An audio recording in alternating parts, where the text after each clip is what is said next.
ఎప్పుడు దేవుని సన్నిధానంలో కూర్చున్న వచ్చేది దేవుని సన్నిధికే.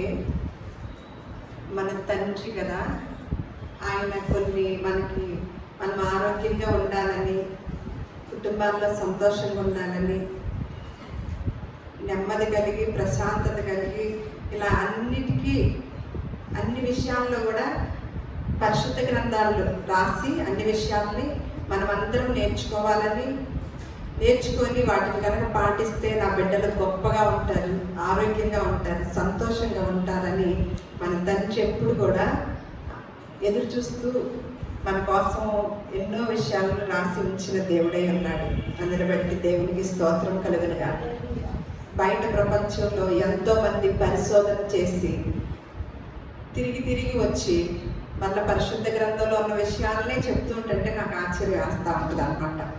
మళ్ళా అవే విషయాల్ని మనం ఈరోజు కూడా ధ్యానం చేద్దాము. కొంతమంది సైంటిస్టులు, కొంతమంది పరిశోధకులు, ఎవరైనా సరే వారు కూడా మన ప్రజలకి మంచి కోసము కొంతమందికి ఇచ్చిన జ్ఞానాన్ని బట్టి కొంతమంది పరిశోధన చేసి మనము తెలుసుకోలేని విషయాల్ని తెలియచేస్తూ ఉంటారన్నమాట పరిశోధకులు. అవి మనకి ఎంతో ఉపయోగకరంగా ఉంటుంది. ప్రపంచాన్ని బట్టి కూడా అందరికీ కూడా ఉపయోగకరంగా ఉంటాయి. అలాంటి విషయాల్లోనే ఆరోగ్య విషయంలో కొంతమంది జపాను శాస్త్రవేత్తలు, అలాగే అమెరికా వాళ్ళు కూడా ఈ మధ్య కాలంలో కొంత పరిశోధన చేసి డాక్టర్లు కూడా మందులు ఇవ్వటం మానేసేసి జీవన శైలిని మార్చే విధంలో జీవన శైలిని సరిదిద్దే పనిలో ఉన్నారంట. మందులు ఇచ్చేది తక్కువ చేసుకొని ఈ పరిశోధకులు చెప్పిన విధానాన్ని బట్టి డాక్టర్లు కూడా మందులు ఇచ్చేది తక్కువ చేసి వెళ్ళిన పేషెంట్లకి మీ జీవన శైలిని సరిదిద్దుకోండి అని చెప్పే పనిలో డాక్టర్లు ఉన్నారంటండి. అది ఎందుకు చెప్పడం జరిగింది, ఆ పరిశోధకులు ఏం చెప్పారు అనేది ఇప్పుడు నేను చెప్పబోతున్నాను. అన్ని రోగాలకి కారణం అంట మనం అనుకుంటాము. మనము అన్ని రోగాలకి కారణం ఏంటో చెప్పండి ఒకసారి. ముందు మీ ఆలోచనలు కూడా చెప్పండి. ఆలోచనలు అంట. మనం అంతకుముందు చాలా వీడియోస్ పెట్టుకున్నాం కదా, నేర్చుకున్నాం కదా. నేను ఇప్పుడు చెప్తా. ఇక్కడికి వస్తే భౌతికంగా మంచిది, ఆత్మీయంగా కూడా దేవుని సన్నిధి. ఇక్కడ తప్ప ఇలాంటి విషయాలు బయట ప్రపంచంలో ఎక్కడ నేర్పరండి. దేవుని సన్నిధానంలోనే, అది కూడా మాట్లాడే దేవుని సన్నిధానంలోనే ఈ గొప్ప అవకాశం అన్నమాట. ఏంటి ఆలోచనలు అంటున్నారు కదా, ఇంకేంటి చెప్పండి. అదే కదా ఎక్కువగా ఆలోచనే. తెలుసు కదా, తెలిసినప్పుడు మరి దాన్ని అవలంబించుతున్నామా? ఇప్పుడు ఆ పరిశోధకులు కూడా ఏమంటున్నారో చూద్దాము. అన్ని రోగాలకి కారణం అంట మనసు అంట. దానికి విరుగుడు కూడా ఏంటంట, మనసేనంట. విరుగుడు కూడా ఉంటుంది కదా, విరుగుడికి కూడా మందు అడుగుతాం కదా, ఆ విరుగుడికి కూడా మందు మనసేనంట. మనం అనుకుంటాం, సామెత ఉంటుంది, ముళ్ళుతోనే తీయాలని. అదేంటి నిజంగానే కదా, ముళ్ళు గుచ్చుకుంది అనుకోండి, మళ్ళీ ముళ్ళు లాంటి దానితోనే కదా తీసేది. అది సామెతే, కానీ సామెత ప్లస్ యథార్థం కూడా అదే కదా. యథార్థంగా అదే కదా. ముళ్ళు ఇరుక్కుంటే, ముళ్ళు కనుక గుచ్చుకుంటే ఆ ముళ్ళుతోనే తీస్తాం కదా. నిజంగా ఎంత అర్థవంతంగా ఉందండి. అదే విధానాన్ని మనకు కూడా వర్తించింది అనమాట.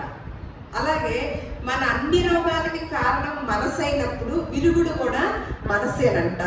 అలా అని చెప్పి జపాన్ శాస్త్రవేత్తలంట చేసిన వివిధ ప్రయోగాలలో ఆశ్చర్యకరమైన విషయాలు వెలుగు చూసాయంట.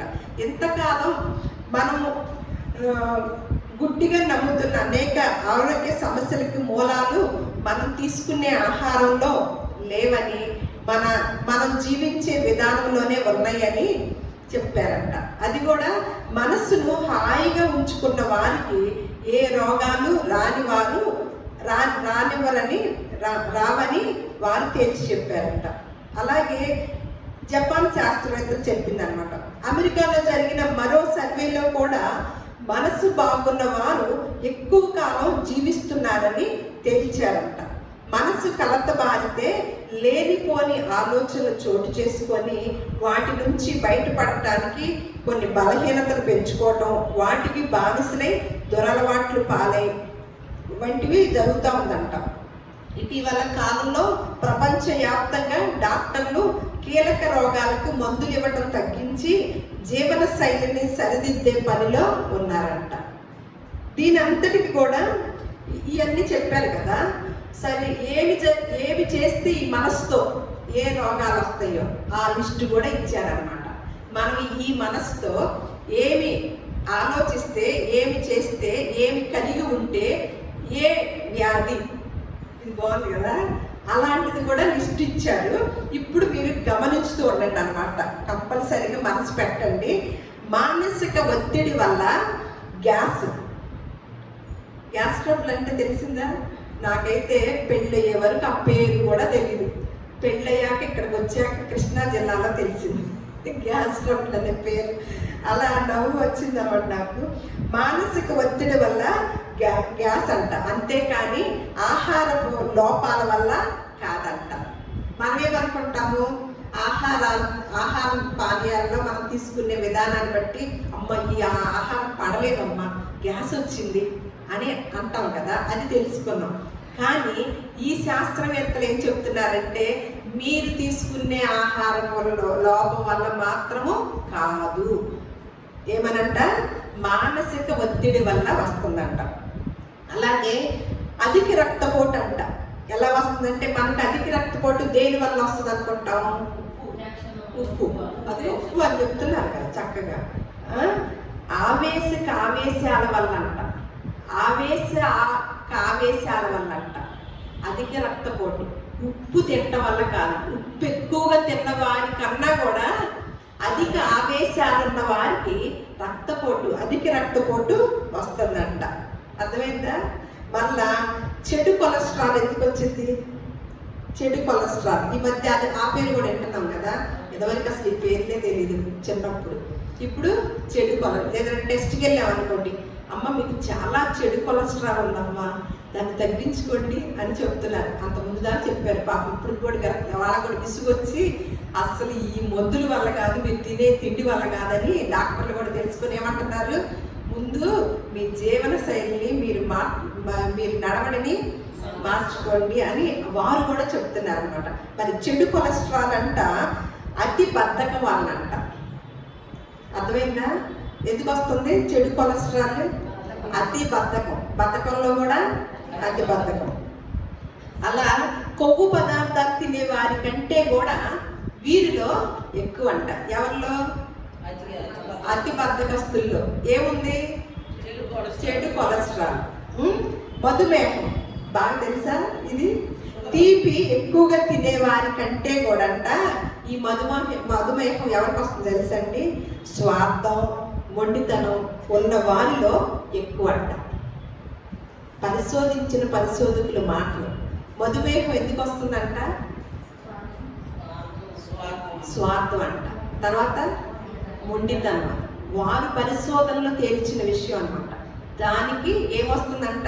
మనమేమంటాం, ఎక్కువ తీపి, అమ్మమ్మ ఎక్కువ తీపి తినవండి, ఎక్కువ తీపి తినకూడదు, అమ్మ తింటే ఏదైనా తేడా వస్తుందేమో, ఇది కదా.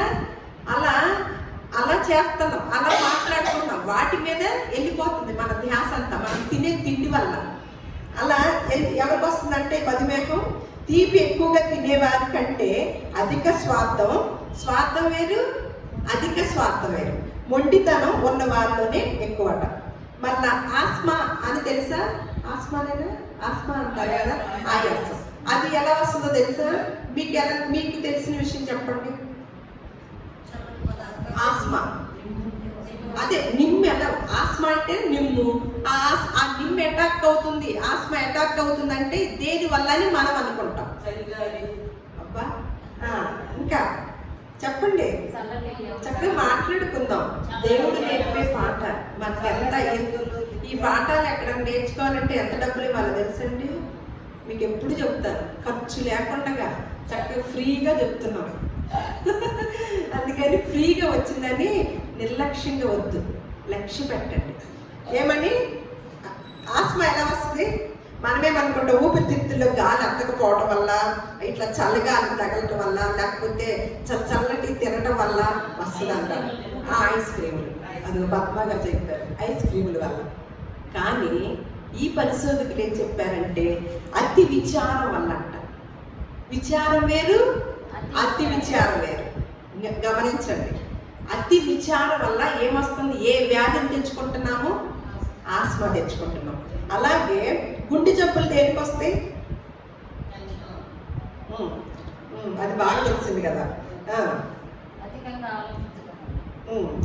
గుండె జబ్బులు వస్తాయి అంట. దేనికంటే ప్రశాంతత లేకపోవడం ద్వారా అంట. ప్రశాంతత లేకపోవడం ద్వారా అంట గుండె జబ్బులు. మొత్తం మీద శరీరంలో వచ్చే సర్వ రోగాలకి మూల కారణాలు తరచి చూస్తే ఆహారపు అలవాట్ల వల్ల కాదని, మన జీవన విధానం ద్వారా అని, జీవనం సంబంధించిన విధానం ద్వారాని తెలుసుకున్నారంట. అందుకు వారు మీకు ఎందుకంటే మళ్ళీ కొన్ని లోపాలు చూపించారంట.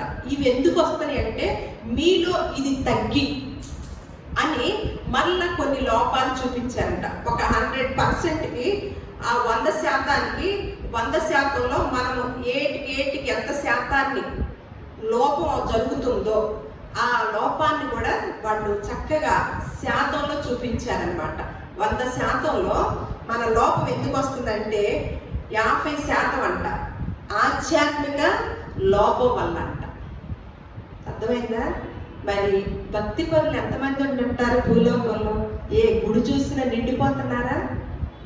చర్చిలైతే ఇంకెక్కువ కదా. తిరుపతి వెళ్ళినా అంతే కదా, అసలు దర్శనానికి కూడా ఖాళీ ఉండాలి అంటారు కదా. అలాగే కొన్ని ఫేమస్ చర్చిలు ఉన్నాయి, అక్కడ కూడా ఒక ఆరాధన చాలక ఎన్ని ఆరాధనలు పెట్టుకుంటున్నారు? 4-5. మరి 4-5కి వెళ్ళి ఏమి నేర్చుకొని వస్తున్నారండి? 100%లో మెయిన్ 1/2%, 50% దేనికి కేటాయించారు వీళ్ళు? శాస్త్రవేత్తలు కేటాయించిందండి. మనం ఏటికి కేటాయించుకుంటున్నామో ఇప్పుడు మనం బుర్ర పెట్టుకుందాం, మనం మనసు పెట్టి ఆలోచన చేద్దాం. 50% ఆధ్యాత్మిక లోపం వల్ల అంట, 25% మానసిక కారణాల వల్ల, 15% సామాజిక స్నేహ బాంధవ్యాల లోపం వల్ల. అర్థమైందా? మన బాంధవ్యాల లోపం వల్ల ఎంత శాతం? 15%. 10% శారీరక కారణాల వల్ల. ఈ విధమైన లోపం వలన రోగాలు వస్తాయంట. అందువల్ల మనం ఏం చేస్తున్నామంటే ఈ రోగాలన్నీ వచ్చినప్పుడు కడుపు బాగా మార్చుకొని ఏం చేస్తున్నాము? ఆరోగ్యాన్ని కాపాడుకోవాలని ఆరాట పడుతున్నామే కానీ మన జీవన విధానాన్ని మార్చుకోవాలని మాత్రము ఆరాట పడతలేదంట. కొన్ని ఆహారాలు తినం కదా, ముందుగానే జాగ్రత్తలు పడతారా? చాలా మంది అసలు తిండి విషయంలో చాలా మంది ఎక్కువ శాతం కంట్రోల్గా ఉండటానికి ప్రయత్నం చేస్తున్నారా? దానిలోనే అనారోగ్యం ఉందని కదా అలా చేస్తున్నామా చాలా మంది. కానీ ఈ పరిశోధకులు చెప్పిన మాటను బట్టి నేను ఎప్పుడు అనుకుంటా, నాకు ఎప్పుడు క్వశ్చన్గానే ఉండేది ఇది. నేను ఈ తర్వాత ఈరోజు ఇది చూశాక నేను ఈ మెసేజ్ తయారు చేసుకున్నాను. ఈరోజు చదివాను అనమాట పొద్దున, దీన్ని తయారు చేసుకున్న ఈరోజు. అయితే నాకు ఎప్పుడు కూడా క్వశ్చన్గా ఉండేది. మనకి బయట మా చిన్నప్పుడు కొంతమంది ఉండేవాళ్ళు, వాళ్ళు ఏంటంటే మనం భోజనాలు తినేసి ఇస్త్రాకులు వేరే తొట్టిలుండే అక్కడ పడేసేవాళ్ళు కదా. పడేసినప్పుడు పాపం కొంతమంది వచ్చి అందులో తీసుకుని తినేవాళ్ళు. నేను నా చిన్నప్పుడు చూసింది మైండ్లో ఉండిపోయింది అనమాట. నేను శుభ్రత సూత్రాలు ఇవన్నీ అనుకునేటప్పుడు మనం తినే ఆహారం మంచి పోషకాలు లేవు, మంచి పోషకాలు తినాలి, అబ్బో ఈ లోపం అయిపోతుంది, రక్తహీనత వచ్చి అది ఇది అని అనుకుంటాం కదా. మరి వాళ్ళకి ఏ పోషకాలు ఉన్నాయండి? ఏ శుభ్రత సూత్రాలు ఏం పాటిస్తున్నారు పాపం? వాళ్ళు ఓన్లీ కడుపు నింపుకోవడం కోసమే చూస్తూ మనం తిని పడవేసిన ఇంగిలి ఇస్త్రాకుల్ని దానిలో మిగిలిన ఉంటాయి కదా, అవి తినేవాళ్ళని మీరు చూసారా? చూసాం. అలాగే వారు ఆరోగ్యంగానే సంతోషంగా ఉండటం చూస్తున్నామా? మరెందుకు ఈ మధ్య కాలంలో మనం కరోనా టైంలో చూసాం, రోడ్డు మీద చనిపోయారు ఒక్కరైనా సరే అని మనం వార్తల్లో న్యూస్లో విన్నామా? రోడ్డు మీద ఒక యాచకుడు చనిపోయాడు, ఒక ముసలమ్మ చనిపోయింది, ఒక చిన్న అమ్మాయి చనిపోయింది, యాచకురాలు, తిండి లేక అది లేక అని ఏదన్నా ఇలా విన్నామా? కరోనా వచ్చిందని లేదు. ఎవరెవరికి విన్నాము? అందరూ ధనవంతులకి, మంచి చదువులకి, మంచి మంచి తెలివి కలిగిన వారికి, బాగా పోషక ఆహారాలు తీసుకునే వారికి, మెడిసిన్ మంచిగా ఎంత డబ్బు ఖర్చు అయినా మెడిసిన్ తీసుకునే వారికి రావటం చూసాం. అంటే వారి యొక్క విధానం ఏంటి? దేవుడు ధనవంతులకి ఆరోగ్యాన్ని పెడతాడంటారా? డబ్బులు కలిగిన వారే మెడిసిన్ మెడిసిన్ తెచ్చుకోగలుగుతారు, మంచి పోషకాలు ఉన్న ఆహారం తినగలుగుతారు. కాబట్టి వీళ్ళకి ఏమి ఇబ్బంది లేదు, వీళ్ళకైతే ఇవేమి లేవు కాబట్టి వీళ్ళకి అయ్యో అని అలా ఉంటదంటారా? అందుకని దేవుడు ఎలా పెట్టాడు? ఈ పరిశోధకులు ఎలా చెప్పారు, కానీ మనం సేవించే దేవుడు అది ఎప్పుడూ ఆ లింకుని పెట్టాడనమాట. మీ జీవన విధానంలోనే మీకు ఆరోగ్య సూత్రం ఉంది. ఈ మాటలన్నీ పరిశుద్ధ గ్రంథంలో ఎంతమంది ఎన్నిసార్లు విని ఉంటామండి? చాలాసార్లు విన్నాం కదా. క్రీస్తు పూర్వం విన్నాము, క్రీస్తు శకంలో విన్నాము, యేసుక్రీస్తులు వారు చెప్పినప్పుడు విన్నాము, జ్ఞానవంతుడైన సొలొమోను చెప్పిన మాటలు విన్నాము. అయితే వీటన్నిటికీ నివారణ ఏంటి అంటే మళ్ళీ ఇంకొక లిస్ట్ ఇచ్చారు. ఎలా ఉండాలంటే ఏమేమి పోగొట్టుకోవాలో చెప్తున్నారు అనమాట.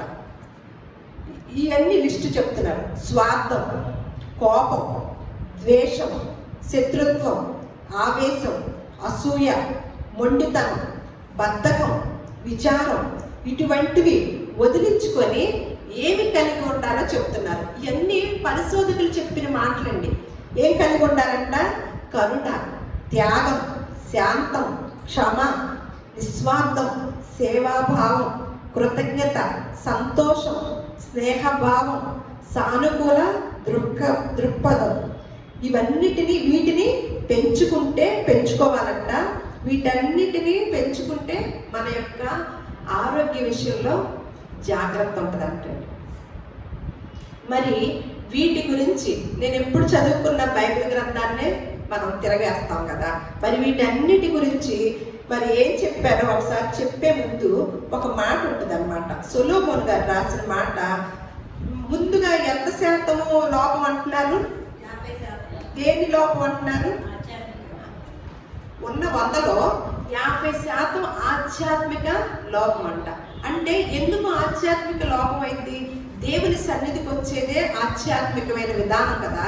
మరి దేవుని సన్నిధికి ఎంతమంది ఎంత ఎక్కువగా వెళ్తున్నారు కదా. మరి ఆధ్యాత్మిక లోపం ఎందుకు అవుతుంది అంటారు?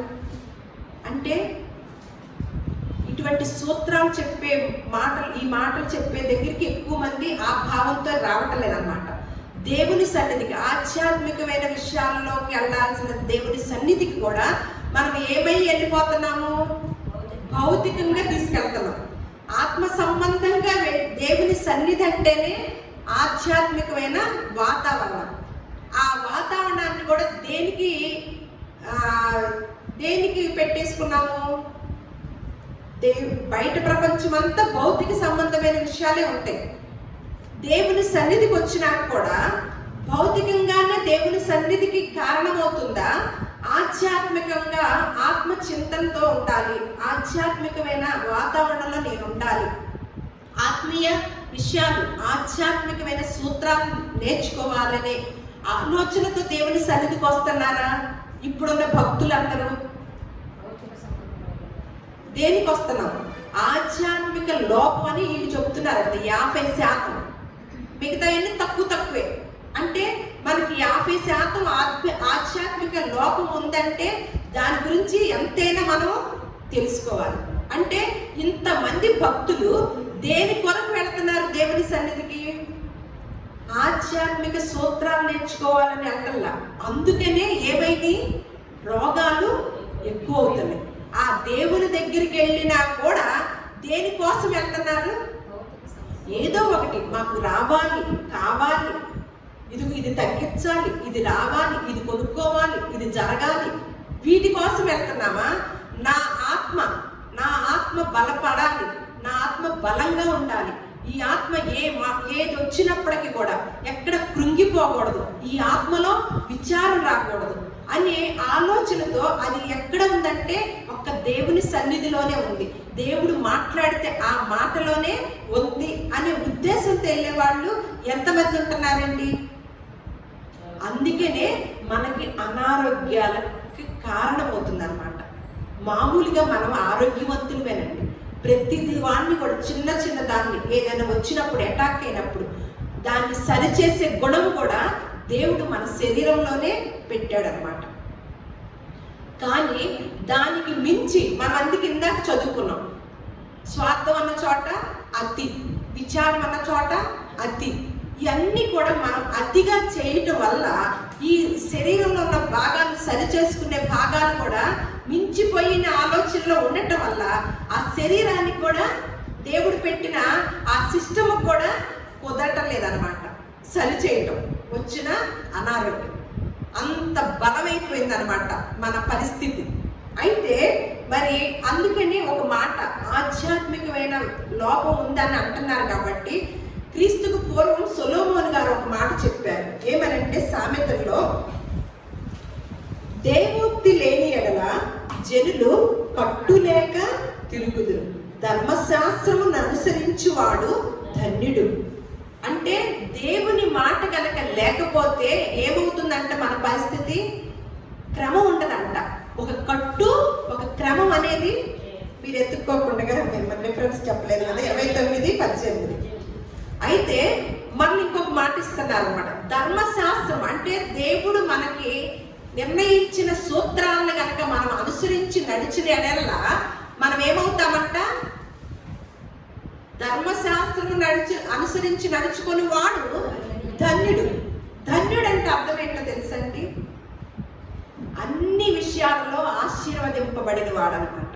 అన్ని విషయాలలో ధన్యుడు అంటే అన్ని విషయాలలో ఆశీర్వదింపబడిన వాడు. ధన్యుడికి ఆపోజిట్ చెప్పమ్మా శిరీష. ధన్యుడు అన్ని విషయాలలో ఆశీర్వదింపబడిన వాడు.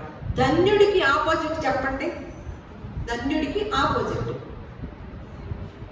ధన్యుడికి ఆపోజిట్ దరిద్రుడు. అంతే కదా, దాన్ని పెద్దగా ఆలోచించాల్సిన అవసరం లేదు కదా. ధన్యుడికి ఆపోజిట్ ఏంటి? వాడు దరిద్రుడు. దరిద్రుడు అంటే అన్ని విషయాలలో దరిద్రమే. ధన్యుడంటే అన్ని విషయాలలో ఆశీర్వదింపబడిన వాడంట. ఇటువంటివి అంటే దేవుని కట్టడాన్ని అనుసరించకుండా కాకపోతే మనకేమొచ్చింది? దరిద్రం వచ్చింది.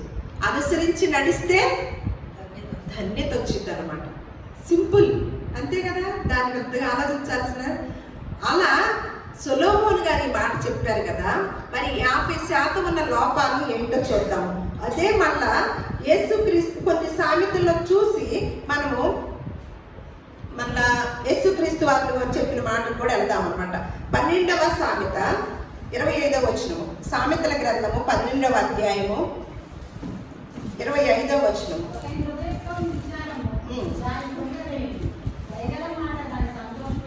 ఇప్పుడు ఈ పరిశోధకులు పరిశోధించిన మాట వాస్తవేనంటారా? వాస్తవమేనా? మరి మన దగ్గర ఎప్పుడు రాసి పెట్టి ఉంచాడు? ఎప్పుడో రాసి పెట్టి ఉంచాడు కదా. అచ్చు యంత్రాన్ని కనుక్కోగానే ఈ పరిశుద్ధ గ్రంథాన్ని మన చేతుల్లో పెట్టి ఎవరు ఎప్పుడు తెలుసుకుంటే అప్పుడు చేతుల్లోకి వచ్చి ఉంటది కదా. మరి జపాన్ శాస్త్రవేత్తలు పరిశోధించి మనకి వివరంగా చెప్తే తప్ప మనకి తెలియట్లేదు. ఒకని హృదయంలోని విచారము ఆ హృదయాన్ని ఏం చేస్తుందంట? కృంగదీస్తుందంట. దయగల మాట ఆ హృదయాన్ని సంతోషపెట్టిందంట. మళ్ళా సామెతలు 15వ అధ్యాయము 15వ వచనం. సామెతల గ్రంథము. బాధపడు వాని దినములన్నీ శ్రమకరములు, సంతోష హృదయునికి నిత్యము విందు కలుగును.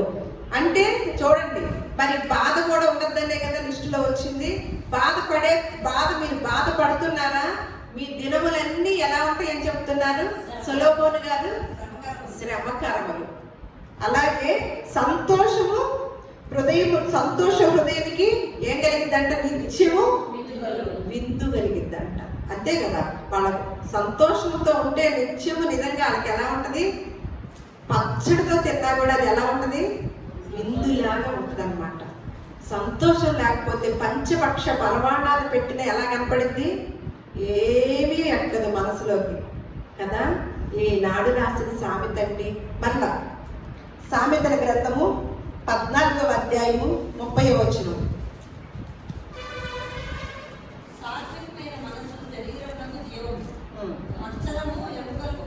అంతవరకే. మనం ఇందాక అసూయ కూడా వచ్చిందా, మనం మాట్లాడకూడదు దాంట్లో. మత్సరం అంటే ఇంకొక పదం కూడా, ఇంకొక అర్థం కూడా అసూయ. ఏంటంట, సాత్వికమైన మనస్సు. మన సర్వ రోగాలకి కారణం ఏమని చెప్తున్నారు శాస్త్రజ్ఞులు, మనస్సు. దానికి విరుగుడు కూడా ఏమంటున్నాడు, మనసే.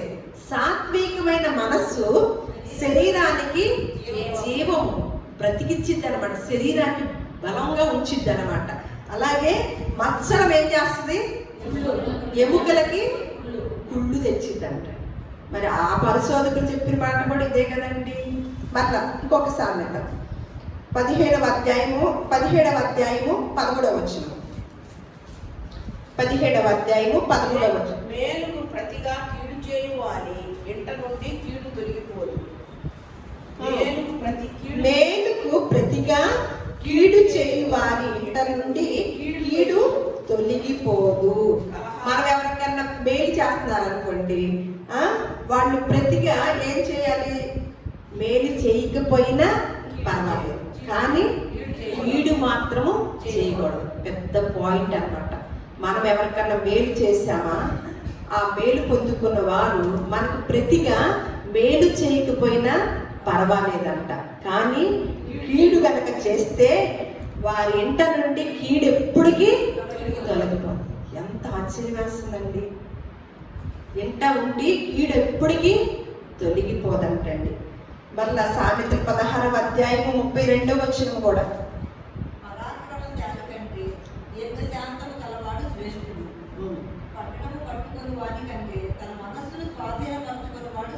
అంతవరకే. పరాక్రమశాలి కంటే మనమేమనుకుంటాం, బలవంతుడు చూసి అబ్బా వీడు ఎంత గొప్పవాడండి, దేన్నైనా సాధించేస్తున్నాడండి అని అనుకుంటాం కదా. అలాంటి పరాక్రమశాలి కన్నా కూడా అంట ఎవరు శ్రేష్ఠుడంట, మనకు అసలు అది పనికిరాదే. అసలు దీర్ఘశాంతం ఎందుకండి, అసలు మన మంచితనం చేతకానితనంగా ఉందండి అని అంటారా. మళ్ళీ ఇందులో కృతజ్ఞత కూడా ఉంది కదా. నేను కొన్ని మార్లు కొంతమందికి ఏదో మాకు ఏదైనా మాకు ఆలోచన వచ్చి మాకు సాయం కోరి ఎవరైనా వచ్చారనుకోండి, వారికి సాయి శక్తుల మా మా శారీరక కష్టం, బుర్ర కష్టం అన్నీ సాధ్యమైనంత వరకు పెట్టి వారికి సహాయం చేస్తూ ఉంటాం. చేస్తూ ఉంటే కొంతమంది ఒకళ్ళు అంటారు, కొంతమంది ఒకళ్ళు చెప్పడం జరిగింది, ఎందుకండి వాళ్ళు ఎంత సహాయం చేయించుకుని మిమ్మల్ని వదిలేస్తారండి, సాయం చేసేసుకున్నారా చేయించుకునేదాకా మీతో ఉంటారు, మీతో పని అయిపోయాక వదిలేస్తారండి అని కొంతమంది విన్నాను మాటలు. అంటే మేము ఎక్కువ చేస్తూ ఉంటాం కాబట్టి ఆ మాటలు వినపడ్డాయి అన్నమాట. అది ఎవరికి నష్టం అండి, వాళ్ళకి నష్టమా, సాయం చేసిన వాళ్ళకి నష్టమా, సాయం పొందుకున్న వాళ్ళు మర్చిపోయిన వాళ్ళకి నష్టమా? కృతజ్ఞత భావం లేకపోతే ఎవరికి నష్టం, వారి శరీరాలకు నష్టం, వారి కుటుంబాలకు నష్టం. కానీ మనకెప్పుడు దీవినే. ఏమంటున్నాడు, పరాక్రమశాలి కన్నా కూడా దీర్ఘశాంతుడు శ్రేష్ఠుడు. అలాగే పట్టణమును పట్టుకొని వాని కంటే, పట్టణం అంతా చేత పట్టుకొని అబ్బా నాకు అధికారం వచ్చింది, పట్టణం అంతా నా అధీనంలో ఉంది అని అనుకునే వాడి కన్నా తన మనస్సుని స్వాధీనంలో ఉంచుకున్నవాడు శ్రేష్ఠుడంట. మనమేమనుకుంటాం, ఒక పెత్తనం వచ్చింది అనుకోండి, అబ్బా ఎంత పెత్తనం వచ్చేసింది, అబ్బా నా చేతుల్లో ఉందండి, నా కనుసన్నుల్లో బిడ్డలు వెళ్ళిపోతున్నారు, నా కనుసన్నుల్లో ఇదంతా జరుగుతుంది అనే దానికన్నా కూడా, వారికన్నా కూడా తన మనసుని స్వాధీనముగా ఉంచుకునేవాడు శ్రేష్ఠుడంట. అంతే కదా. మరి మనసును స్వాధీనం ఉంచుకోకపోతే ఏమవుతుంది, దేనికి కారణమవుతుంది, అనారోగ్యానికి కారణమవుతుంది. దానివల్ల మనం ఏమైనా లోకంలో ఉండి అనుభవించగలుగుతామా? ఆరోగ్యమే మహాభాగ్యం అంటున్నారు కదా, ఆ మహాభాగ్యాన్ని మిస్ అవుతాం కదా. ఆ భాగ్యాన్ని మిస్ అవ్వడానికి కారణాలు ఏం జరుగుతున్నాయి, ఏమేమి ఉన్నాయి విషయాలు లిస్ట్ అన్నమాట ఇదంతా. దీన్నే ఇవన్నీ సొలొమోను గారు, క్రీస్తుకు పూర్వం సొలొమోను గారు చెప్తే యేసుక్రీస్తుల వారి కాలంలో వచ్చి యేసుక్రీస్తు వారు ఏం చెప్తున్నారు ఒకసారి మార్కు సువార్త 7వ అధ్యాయం తీయండి.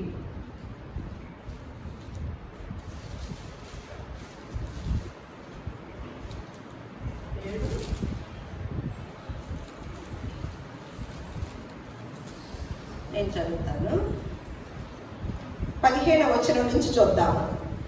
అయితే కొంతమంది శిష్యులు యేసుక్రీస్తుల వారి శిష్యులు చేతులు కడుక్కోకుండా భోజనం చేస్తున్నారనమాట.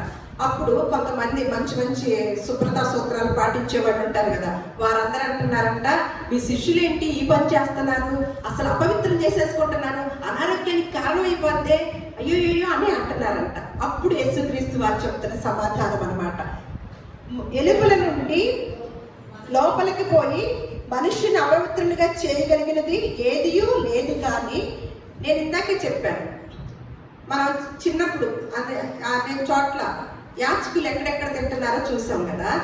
బయట మనం తిని పడవేసిన ఈగలు మూసిన ఆహారాలు తిన్న వారిని మనం చూసామన్నమాట.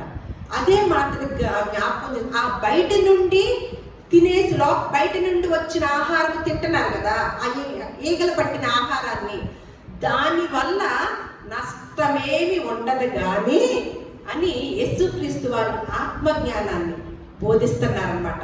దేని వల్ల నష్టం జరిగిందో తెలుసా అని ఇక్కడ చెప్తున్నారనమాట. ఏమనంటే, లోపల నుండి బయలు వెళ్ళినదే మనుషుని అపవిత్రునిగా చేయదన్నాడు. బయట నుండి వచ్చేది ఏంటి, ఆహారం. లోపల నుండి వెళ్ళేది ఏంటి, లోపల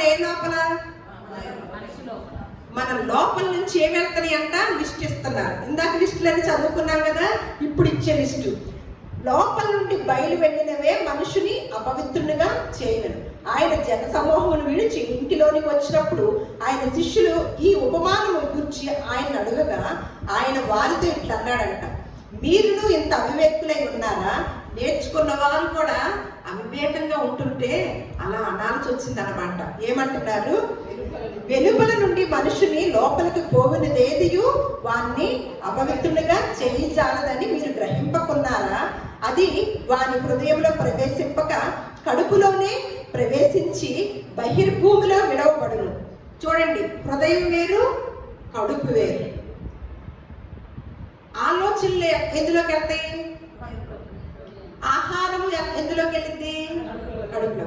అంటే కడుపులోకి వెళ్ళింది ఏది కూడా మనుషుల్ని పెద్దగా ఇబ్బంది, అంటే పెద్ద ఇబ్బంది ఏం పెట్టదు. కానీ మీకు వచ్చిన జబ్బులకి కారణాలన్నీ కడుపులో వెళ్ళే అనుకుంటున్నారు ఇప్పుడు వరకు.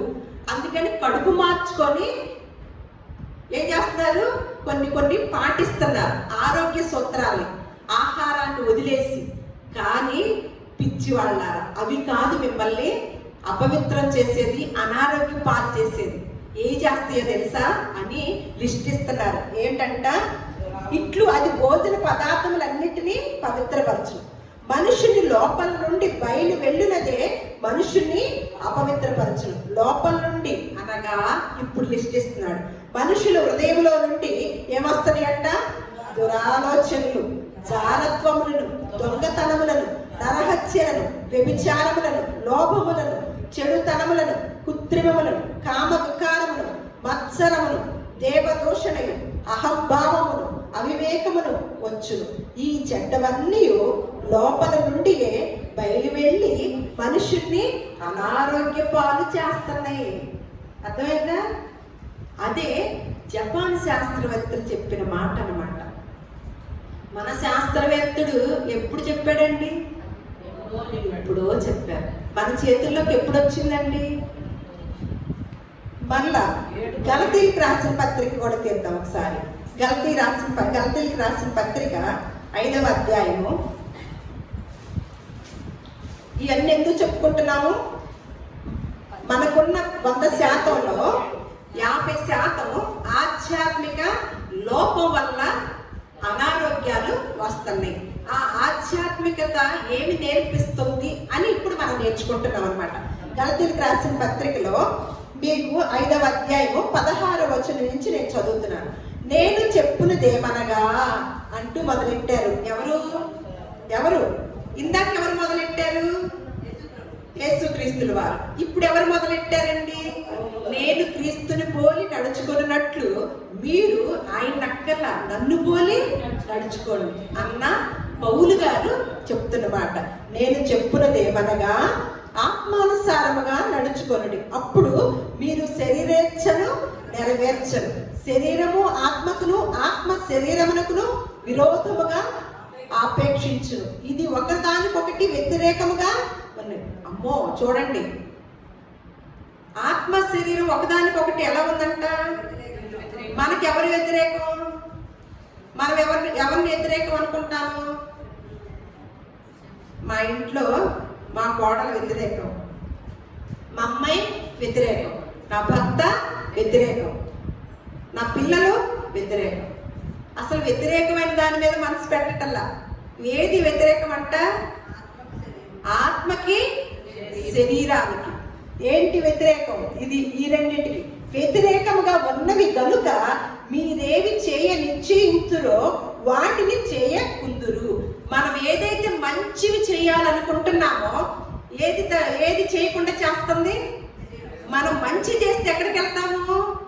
స్వర్గం వెళతాం. ఆ మంచిని చేయకుండా వ్యతిరేకించేది ఏది? శరీరం. ఆత్మను ఏం చేస్తుంది? వ్యతిరేకించి మనలోనే ఉంది వ్యతిరేకత. ఎక్కడి నుంచో లేదండి. మనం నరకానికి వెళ్ళాలన్నా, మన స్వర్గానికి వెళ్ళాలన్నా మనల్ని తీసుకెళ్ళకోకుండా ఎవరు ఆపేది? మనమే.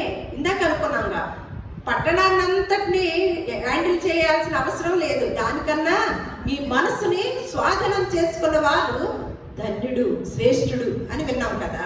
ఇక్కడ ఏమంటుంది? ఈ రెండింటికి కూడా వ్యతిరేకమంట. అందుకని మీరు ఆత్మచేత నడిపింపబడిన ఎడల ధర్మశాస్త్రమునకు లోనైన వారు కాదు. శరీర కార్యములు స్పష్టమై ఉన్నవి. అవేమనగా మళ్ళీ ఇక్కడ కూడా ఆయన ఒక లిస్ట్ ఇస్తున్నాడు.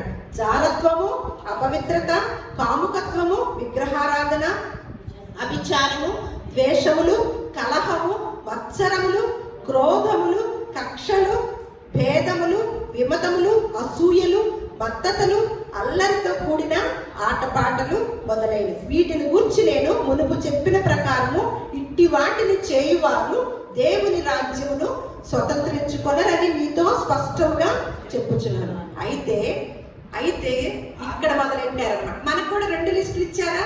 వేటిని వదలమన్నారు, వేటిని చేపట్టమన్నారు. చదువుకున్నాం ముందుగానే. ఇప్పుడు దేన్ని పట్టుకోమంటున్నారు? అయితే మనకి ఆత్మ ఫలమేమనగా ప్రేమ, సంతోషము, సమాధానము, దీర్ఘశాంతము, దయాళత్వము, మంచితనము, విశ్వాసము, సాత్వికము, ఆశానిగ్రహం. ఇట్టి వాటికి విరోధమైన నియమమేదియు లేదు. క్రీస్తు యేసు సంబంధులు శరీరమును దాని ఇచ్ఛలతోనూ దురాశలతోనూ సిలువ వేసి ఉన్నారు. క్రీస్తు యేసు సంబంధులైతే ఆ పై ఉన్న వాటిని అన్నిటిని ఏం చేశారంట? సిలువ వేసి ఉన్నారంట. ఏటిని పట్టుకున్నారు? ఆత్మ ఫలాన్ని పట్టుకున్నారంటండి. ఒక్కసారి మళ్ళా 6వ అధ్యాయము 9-10 కూడా చూద్దాం. అందుకని మనకి ఇక్కడ చెప్పే దాంట్లో త్యాగము, కరుణ, అలాగే ఇవన్నీ కూడా ఉన్నాయి కదా. అవన్నీ ఉండాలని చెప్తున్నారు కదా, కృతజ్ఞత. అందుకని మళ్ళీ ఇదే కల్తీలు 6:9 మనము మేలు చేయుటి యందు విసుగక ఉందుము, మనము అలయక మేలు చేసి మాని తగిన కాలమందు పంటను కోరుదు. కాబట్టి మనకు సమయము దొరికిన కొలది ఎలా ఉండాలంట? అందరి ఎడలను విశేషముగా విశ్వాస గృహములకు చేరిన వారి ఎడలను మేలు చేయుదుము. దీనివల్ల మనకి ఏం కలిగిద్ది? చేయటం వల్ల ఆరోగ్యం కలిగిద్ది. ఆరోగ్యం. మళ్ళా ఇర్మియా గ్రంథం ఒక్కసారి చూద్దాం. ఇర్మియా గ్రంథము 6వ అధ్యాయము 16వ వచనం. ఇర్మియా గ్రంథము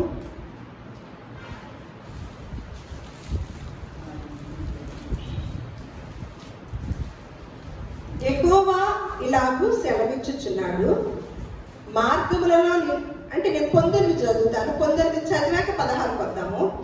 భూలోకమా వినుము, ఈ జనులు నా మాటలు వినకున్నారు, నా ధర్మశాస్త్రమును విసర్జించుచున్నారు కనుక తమ ఆలోచనలకు ఫలితమైన కీడు నేను వారి మీదకి.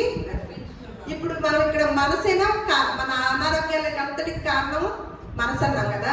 ఇప్పుడు ఏం చేశాడంట, ఏమంటున్నాడు దేవుడు, ఏం మాట్లాడుతున్నాడు దేవుడు? ఎవరితో చెప్తున్నాడు? మన మీద విసుగు కొట్టి భూలోకానికి చెప్తున్నాడు. భూలోకంలో ఉన్న పర్వతాలకి, సముద్రాలకి, వాటికి అన్నిటికీ ఏమని చెప్తున్నాడు? భూలోకమా వినుము, ఈ జనులు నా మాటలు వినకున్నారు. వింటలేదంట. మరి వింటే ఏం చేస్తారు?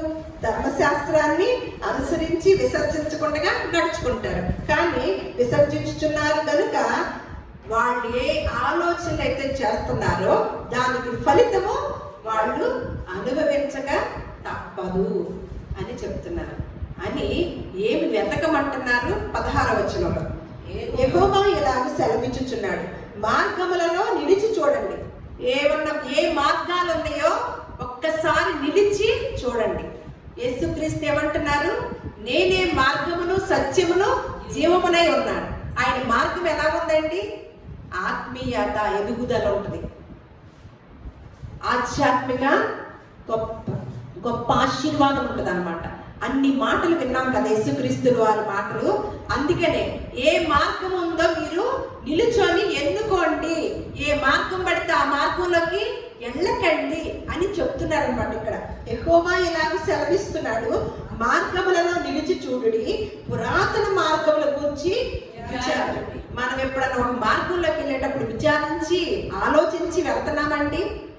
గుడ్డెత్తి చేలో పడ్డట్టు వెళ్తున్నామా? ఎలా వెళ్ళమంటున్నాడు ఇక్కడ ఇర్మియా భక్తుడు? ఏ మార్గాల్లో? పురాతన మార్గముల గురించి ముందు ఏం చేయాలంట? విచారించండి.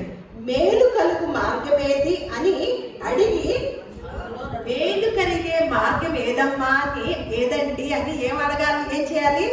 అడిగి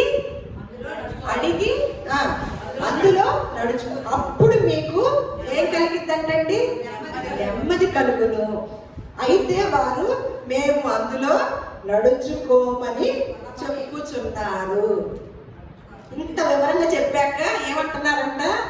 మాకది పనికిరాదు, మాకేం కావాలి? దరిద్రమే కావాలి, ధన్యత మాకొద్దు. యెహోవా దేవుడుగా గల జనులు ధన్యులు.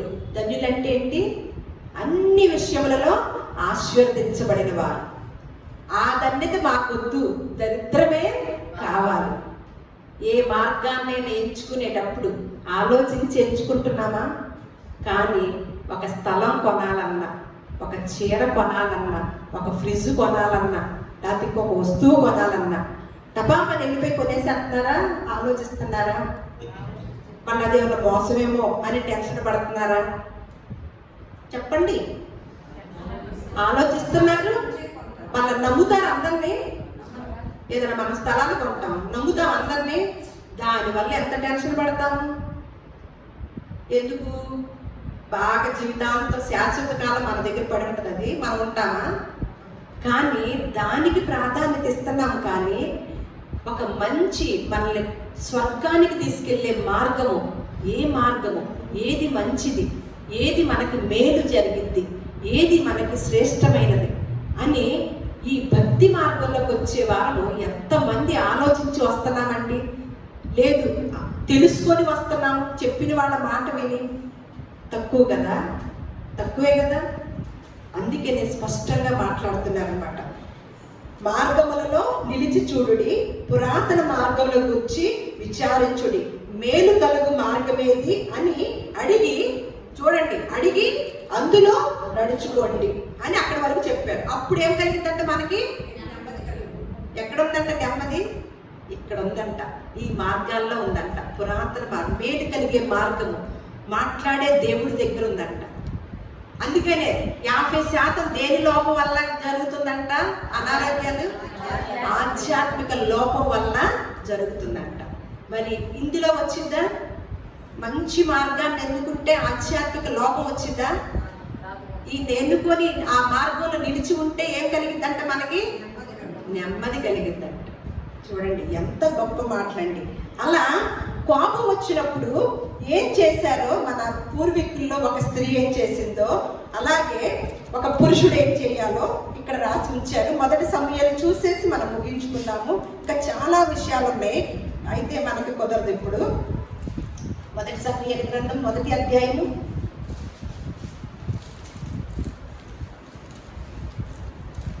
చాలా టైం అయింది. 1వ అధ్యాయము 6వ వచనం నేను చూస్తున్నాను. ఇక్కడ మనకి హన్నా గురించి అందరికీ తెలుసు. అయితే ఆవిడకి పిల్లలు అవటం వల్ల, పిల్లలు లేకపోవటం వల్ల తన సవితి ఏం చేసిందంటే తను ఎప్పుడు కూడా ఏం చేస్తుందంట, మనకి అనారోగ్యాల్లో ఒక కారణం కూడా ఏమని చెప్పుకున్నాము, కోపం ఉన్నప్పుడు ఏం కలిగింది అంటున్నాము, అనారోగ్యం వచ్చింది. ఆ కోపం ఉన్న స్త్రీ కోపం ఒక పక్క స్త్రీ తెప్పించింది ఈ స్త్రీకి. ఆ స్త్రీ ఏం చేసిందో ఇక్కడ చూద్దాము. 6వ వచనము, యెహోవా ఆమెకు సంతు లేకుండా చేసెను. యెహోవా ఆమెకు సంతు లేకుండా చేసి ఉన్న హేతువును బట్టి ఆమె వైరియకు పెనిన్న ఆమెను విసిగించుటకే ఆమెకు కోపము పుట్టించుచు వచ్చింది. నిజంగానే తన పరిస్థితి అలాంటిది. తన భర్త యొక్క 2 భార్యలు కదా, ఇంకొక భార్యకి ఉన్న పిల్లలు ఉన్నారు, 2వ భార్యకి పిల్లలు లేరు. మరి ఆ భార్య ఊరికే ఉందా అంటే పిల్లలు ఉన్న భార్య ఏం చేస్తుంది, ఈ పిల్లలు లేని భార్యకి కోపాన్ని పుట్టిస్తుంది. పుట్టించినప్పుడు ఏం చేయాలి, కోపంతో డి అంటే డి అనాలి కదా. ఏం చేస్తుంది ఇక్కడ, దేవుడి దగ్గరికి వెళ్ళిందంట. కోపం వచ్చినప్పుడు ఎవరి దగ్గరికి వెళ్తుందంట, దేవుని సన్నిధానం. గొప్ప ఆరోగ్య సూత్రము, ఆధ్యాత్మికమైన సూత్రం కలిగి ఉందేనా హన్నా. అందుకనే పరిశుద్ధ గ్రంథంలో లిఖించబడింది అన్నమాట. గొప్ప బిడ్డకి తల్లి కూర్చుంది. గొప్ప బిడ్డ ఎవరు, సమూయేలు ప్రవక్తకి తల్లిగా దేవుడు ఏర్పాటు చేశాడు. కోపం వచ్చి తన యొక్క సవితి ఇబ్బంది పెట్టి కోపం పుట్టించినప్పుడు ఇద్దరు పోట్లాడుకోవాలి కదా. ఏం చేస్తుంది, దేవుని సన్నిధానానికి వెళ్ళి దేవుని దగ్గర మొర్ర పెట్టుకుంటుందంట. వెంటనే దేవుడు మొర విన్నాడు. విని పిల్లాడిని ఇచ్చాడు. మనకు కోపం వస్తే ఏం చేస్తాము, ఇదే చేస్తామా, ఈ చిట్కానే పాటిస్తామా? మరి జపాన్ శాస్త్రవేత్తలు ఏమన్నారు, మన అనారోగ్యానికి ఒక కారణం ఏంటి, కోపం. అధిక కోపం కదా. ఆ కోపం వల్ల మనకి ఒక అనారోగ్యం యాడవుతుంది. కానీ హన్నా ఏం చేసింది, దేవుని సన్నిధికి. మరి పురుషులు కూడా కోపం వచ్చినప్పుడు కోపం లేకుండా ఏం చేయమంటున్నారు. 1 తిమోతికి రాసిన పత్రిక 2వ అధ్యాయము 8వ వచనం చూద్దాం. 1 తిమోతికి రాసిన పత్రిక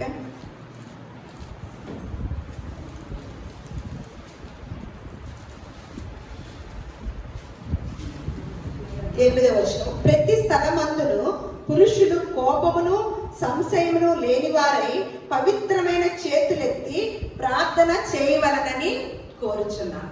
పురుషులు కూడా ఏం చేయాలంట, కోపముని సంశయాన్ని మానేసి ఏం చేయాలంట, ఏ పనిలోకి వెళ్ళాలి, కోపం రాబోతుంది అనుకోండి, ఎందులోకి వెళ్ళాలి, ప్రార్థనలోకి.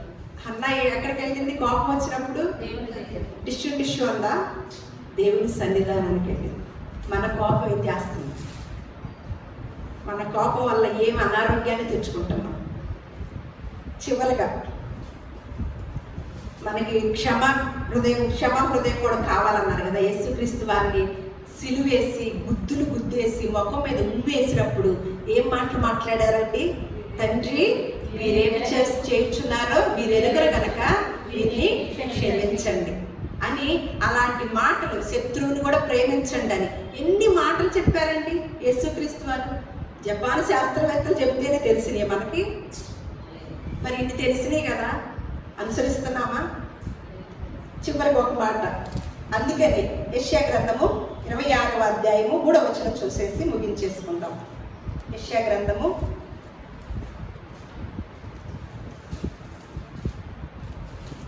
26 ఎవరి మనస్సు నీ మీద ఆనుకొనునో వానిని నీవు పూర్ణ శాంతి గల వానిగా కాపాడుదువు. ఎలయనగా అతడు నీ యందు విశ్వాసం ఉంచి ఉన్నాడు కనుక. మనకి శాంతి లేదా, ఏం చేయాలంట, మనకి ప్రశాంతత లేదా? పూర్ణ ప్రశాంతత లేదా? మన మనసు ఎవరి దగ్గరికి తీసుకెళ్ళాలి? ఎవరి మీద ఆనుకోవాలి? ఏం చేస్తారు? ఎవరి మనసు అయితే నీ మీద ఆనుకొనునో వానిని నీవు పూర్ణ శాంతి గల వానిగా కాపాడుదువు. శాంతి లేకపోవటం కూడా అనారోగ్యానికి కారణమని విన్నామా మనం?